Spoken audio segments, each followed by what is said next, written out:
ಜಮ್ಮು ಕಾಶ್ಮೀರ್ನ ಪಹಲ್ಗಾಮ್ನಲ್ಲಿ ಉಗ್ರರ ಅಟ್ಟಹಾಸದಿಂದ ಅಮಾಯಕ ಭಾರತೀಯ ಪ್ರಜೆಗಳು ಬಲಿಯಾಗಿದ್ದಾರೆ. ಆ ಘಟನೆ ಬಳಿಕ ಪ್ರತಿಯೊಬ್ಬ ಭಾರತೀಯ ರಕ್ತ ಕುದಿತಿದೆ.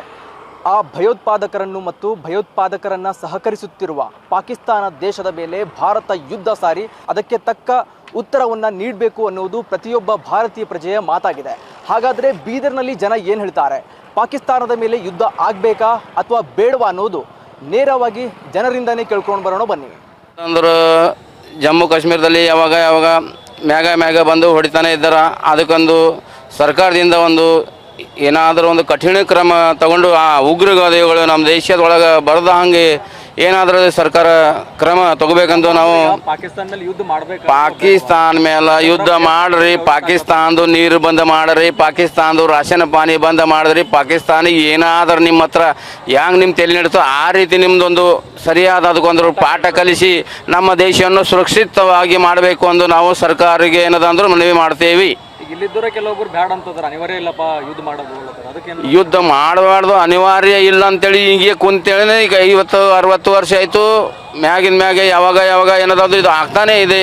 ಇದ್ರ ಸೊಲ್ಯೂಷನ್ನೇ ಅದೇ ಅಂದ್ರೆ ಫೈನಲಿ ಅದು ಆಗಲೇಬೇಕು. ಇವತ್ತಿಲ್ಲ ನಾಳೆ ಇಲ್ಲ ಅಂದ್ರೆ ನಮ್ಮ ದೇಶದ ಏನದಂದ್ರೆ ಕಂಡೀಷನ್ ಮ್ಯಾಗ ಖರಾಬ್ ಆಗ್ತಾ ಇದೆ. ದೇಶದ ಇಂಟರ್ನ್ಯಾಷನಲ್ ಲೆವೆಲ್ದಾಗ ಏನದಂದ್ರೆ ಪೊಸಿಷನ್ ಖರಾಬ್ ಆಗ್ತಾ ಇದೆ. ಅದ್ರ ಸಲುವಾಗಿ ತಂದಾದ ಒಂದು ಹೆಸರು ಒಂದು ಶಕ್ತಿ ಒಂದು ತೋರಿಸ್ಬೇಕಾದ್ರೆ ಎದುರಿನವ್ರಿಗೆ ಏನದಂದ್ರೆ ಒಂದು ಮುಖಾಂತರ ಅವ್ರ ಮುಖದ ಮೇಲೆ ಹೊಡಿಲೇಬೇಕಾಗ್ತದೆ. ಆವಾಗ ಎದುರಿನವ್ರು ಏನದಂದ್ರೆ ಸರಿಯಾಗಿ ನಮ್ಮದು ರಿಲೇಷನ್ಶಿಪ್ ಸರಿಯಾಗಿ ಇರ್ತಾರೆ.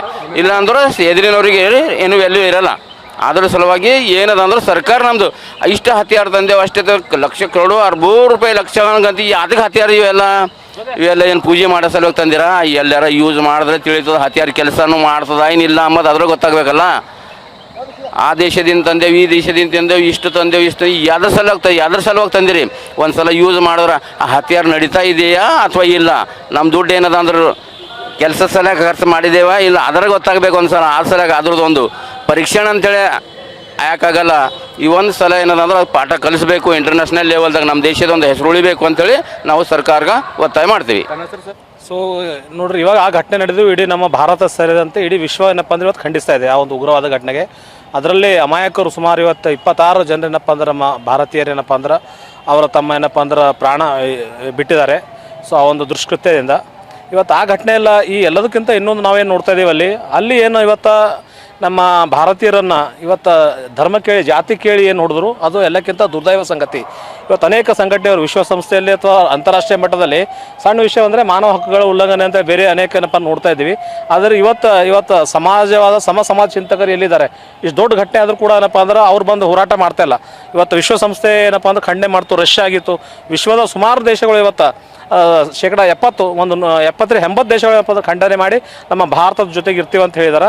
ಸೊ ಅವರಿಗೆ ಯಾವ ಭಾಷೆಯಲ್ಲಿ ಉತ್ತರ ಕೊಟ್ಟರೆ ಸೂಕ್ತದ ಅಂಥೇಳಿ ಜನರ ನಿರ್ಣಯ ನಮ್ಮೆಲ್ಲ ನಿರ್ಣಯ ಆಗಲೇನಪ್ಪ ಅಂದ್ರೆ ನಮ್ಮ ದೇಶದ ಪ್ರಧಾನಿ ಮೋದಿಯವರಿಗೆ ತಿಳಿಸಿದ್ದೀವಿ. ಯಾಕಂದ್ರೆ ಅವರಿಗೆ ಇಷ್ಟು ದಿವಸ ಸುಮಾರು ದಿವಸದಿಂದ ಯಾವ ಭಾಷೆಯಲ್ಲಿ ಹೇಳ್ಕೊತಾ ಒಂದು ಶಾಂತಿಯಿಂದ ಅಥವಾ ಇದರಿಂದ ಪರಸ್ಪರ ಒಡಂಬಡಿಕೆ ಮೂಲಕ ಹೇಳಬೇಕಂತ ಹೇಳಿವಿ. ಆದರೆ ಯಾವ ಭಾಷೆ ಅವರಿಗೆ ಅರ್ಥ ಆಗ್ತಾಯಿಲ್ಲ. ಸೊ ಇದೆಲ್ಲದೂ ಕೂಡ ನಮ್ಮ ಜಗತ್ತಿನಿಂದ ಉಗ್ರಗಾಮ ಸಂಘಟನೆ ಮತ್ತು ಉಗ್ರಗಾಮ ಏನಪ್ಪ ನಿರ್ಮೂಲ ಆಗಬೇಕಾಯ್ತಂದ್ರೆ ಯುದ್ಧ ಒಂದು ಮಾತ್ರ ಅವರಿಗೆ ತಕ್ಕ ಪಾಠ ಕಲಿಸಿದ್ರೆ ಮಾತ್ರ ಅವರು ಎಲ್ಲಿವರೆಗೆ ಸರ್ವನಾಶ ಆಗಂಗಿಲ್ಲ. ಉಗ್ರಗಾಮಿ ಸಂಘಟನೆಯವರು ಉಗ್ರವಾದಿಗಳು ಅಲ್ಲಿವರೆಗೆ ಅವರು ಮತ್ತೆ ಶಾಂತಿ ಮೂಲಕ ಮಾತಾಡೋದು, ಮತ್ತೊಂದು 6 ತಿಂಗಳಲ್ಲಿ ಮತ್ತೊಂದು ಘಟನೆ ಮಾಡೋದು. ಸೊ ಅಲ್ಲಿ ಎಲ್ಲಿವರೆಗೆ ಮಟ್ಟ ಹಾಕಂಗಿಲ್ಲ, ಅಲ್ಲಿವರೆಗೆ ಏನಪ್ಪ ಅಂದ್ರೆ ಇದಕ್ಕೆ ಪರಿಹಾರ ಇಲ್ಲ. ಯುದ್ಧ ಪರಿಹಾರ ಅಂತೇಳಿ ಇವತ್ತು ನಾನು ಮತ್ತು ನಮ್ಮ ದೇಶ ಇಡೀ ಜಗತ್ತು ಹೇಳ್ತಾ ಇದೆ. ಸೊ ನಮ್ಮ ರಾಜ್ಯದಲ್ಲಿ ನಮ್ಮ ರಾಜ್ಯದ ಮುಖ್ಯಮಂತ್ರಿಗಳು ಅವ್ರ ಹೇಳಿಕೆಯಿಂದ ಅವ್ರ ಮನೋಭಾವ ಏನು, ಅವರ ದೇಶದ ಬಗ್ಗೆ ಇರುವಂಥ ಭಾವನೆ ಎಂಥದಂತ ಇಡೀ ಜನರಿಗೆ ದೇಶಕ್ಕೆ ಏನಪ್ಪ ಅಂದ್ರೆ ಗೊತ್ತಾಯ್ತು. ಅದು ನೋವಿನ ಸಂಗತಿ. ಅದು ಆ ಥರ ಹೇಳಿದ್ದೇನಪ್ಪ ಅಂದ್ರೆ ತುಂಬ ನೋವಾಗಿದೆ. ಶಾಂತಿ ಪ್ರಿಯರು ಅಂತ ಹೇಳ್ತಾ ಇದ್ದಾರೆ. ಶಾಂತಿ ಪ್ರಿಯ ಎಷ್ಟು ದಿವಸ ಕೆಲಸ ಮಾಡ್ಯಾರ. ಈ ಸಂದರ್ಭದಲ್ಲಿ ಶಾಂತಿ ಅವಶ್ಯಕತೆ ಇಲ್ಲ ಅವರಿಗೆ. ರಷ್ಯಾ ಇವತ್ತೇ ಹೇಳಿದ ಯುದ್ಧ ಕಳಿಸ್ಕೊಟ್ಟದು ನಮ್ಮ ದೇಶಕ್ಕೆ, ನೀವು ನಮ್ಮ ಜೊತೆ ಇದ್ದೀವಿ ಅಂತೇಳಿ. ಒಟ್ಟಲ್ಲಿ ಯುದ್ಧ ಆಗಬೇಕು ಪಾಕಿಸ್ತಾನ ಮೇಲೆ. ಸೊ ಅವರಿಗೆ ಆ ಭಾಷೆಯಿಂದ ಉತ್ತರ ಕೊಟ್ಟ ಮಾತ್ರ ಅದನ್ನು ನಿರ್ಮೂಲನೆ, ಉಗ್ರಗಾಮಿ ಏನಪ್ಪ ಅದನ್ನು ನಿರ್ಮೂಲನೆ ಮಾಡೋಕ್ಕೆ ಸಾಧ್ಯ ಇದೆ. ಇಲ್ಲಿವರೆಗೆ ನಾವು ಎಲ್ಲ ಭಾಷೆಯಲ್ಲಿ ಹೇಳಿದ್ದೀವಿ, ಆ ಯಾವ ಭಾಷೆ ಅವ್ರಿಗೆ ತಿಳಿತಾ ಇಲ್ಲ. ಸೊ ಅವ್ರ ಭಾಷೆಯಲ್ಲಿ ಹೇಳಿದಾಗ ಮಾತ್ರ ತಿಳಿತದೆ. ಅದಕ್ಕೆ ಅದು ಯುದ್ಧ ಪರಿಹಾರ ಅದ. ಸೊ ಯುದ್ಧ ಮಾಡಿ ಏನಪ್ಪ ಅಂದ್ರೆ ಇಡೀ ಉಗ್ರಗಾಮಿ ಸಂಘಟನೆ ಎಲ್ಲಿದೆ ಪಾಕಿಸ್ತಾನದಲ್ಲಿ ಇವತ್ತು ರಕ್ಷಣೆ ಕೊಡ್ತಾ ಇದ್ದಾರೆ ಅಂತ ಹೇಳ್ತಾ ಇದ್ದೀವಿ. ರಾತ್ರಿ ಏನಪ್ಪ ಅಂದ್ರೆ ಆ ಉಗ್ರಗಾಮಿ ಸಂಘಟನೆದವರಿಗೆ ಲಿಫ್ಟ್ ಮಾಡ್ತಾ ಇದ್ದಾರೆ. ನಾವು ರಾತ್ರಿ ಏನಪ್ಪ ಅನೇಕ ಚಾನೆಲ್ಗಳು ನೋಡಿರಿ ಮಾಧ್ಯಮ ಮೂಲಕ ಲಿಫ್ಟ್ 1:15 ಸೊ 1:30-2 ಗಂಟೆ ರಾತ್ರಿಗೆ ಅವ್ರು ಏನು ಮಾಡ್ತಾ ಇದ್ದಾರೆ, ಅಲ್ಲಿರುವಂಥ ಬಾರ್ಡರ್ ಇರುವಂಥ ಉಗ್ರಗಾಮಿಗಳನ್ನು ಅವ್ರು ಬೇರೆ ಕಡೆ ಸೇಫ್ ಸ್ಥಳಕ್ಕೆ ಏನಪ್ಪ ಅಂದ್ರೆ ಶಿಫ್ಟ್ ಮಾಡ್ತಾ ಇದ್ದಾರೆ ಪಾಕಿಸ್ತಾನದವರು. ಸೊ ಖಂಡಿತ ಯುದ್ಧ ಮಾಡಿ ಇದಕ್ಕೊಂದು ಪರಿಹಾರ, ಶಾಶ್ವತ ಪರಿಹಾರ ಕೊಡುವಲ್ಲಿ ನಮ್ಮ ಸರ್ಕಾರ ಕೈಗೊಳ್ಳಬೇಕು. ಪ್ರಧಾನಿ ನಮ್ಮ ನರೇಂದ್ರ ಮೋದಿಯವ್ರ ಜೊತೆಗೆ ನಾವು ದೇಶ ಇದೆ, ಇಡೀ ವಿಶ್ವ ಇದೆ ಅಂತ ಹೇಳಕ್ಕೆ ಇಷ್ಟಪಡ್ತೀವಿ. ಯುದ್ಧ ಅವ್ರಿಗೆ ಏನಾರ ಪಾಠ ಕಲಿಸ್ಲೇಬೇಕು. ಭಾಳಷ್ಟು ಆಗ್ತಾಯಿದೆ, ಅಮಾಯಕ ಜನರು ಸಾಯ್ತಾ ಇದ್ದಾರೆ. ಎಷ್ಟು ದಿನ ಸಹಿಸಬೇಕು, ಭಾಳ ಆಗ್ತಾಯಿದೆ. ಬಟ್ ಯುದ್ಧ ಮಾಡೇಬೇಕು ಅಂತ ನಾವು ಹೇಳೋಕ್ಕಾಗಲ್ಲ. ಸರ್ಕಾರ ಅದ್ರ ಬಗ್ಗೆ ಕೂಲಂಕಷವಾಗಿ ಚರ್ಚೆ ಮಾಡಿ ರಾಜನೀತಿಕ್ ಹೋಗ ಏನು ಜಾಗತಿಕ ಏನು ಪರಿಣಾಮ ಆಗ್ತದೆ ಅದ್ರ ಬಗ್ಗೆನೂ ಸರ್ಕಾರ ಯೋಚನೆ ಮಾಡ್ತದೆ. ಮತ್ತು ನಮ್ಮ ದೇಶದಲ್ಲಿ ಇಡೀ ಎಲ್ಲ ಪಕ್ಷದವರು ಸರ್ಕಾರ ಜೊತೆಯಲ್ಲಿದ್ದಾರೆ. ಎಲ್ಲ ಸಮಾಜ ಸರ್ಕಾರ ಜೊತೆಯಲ್ಲಿದೆ ಇದೆ.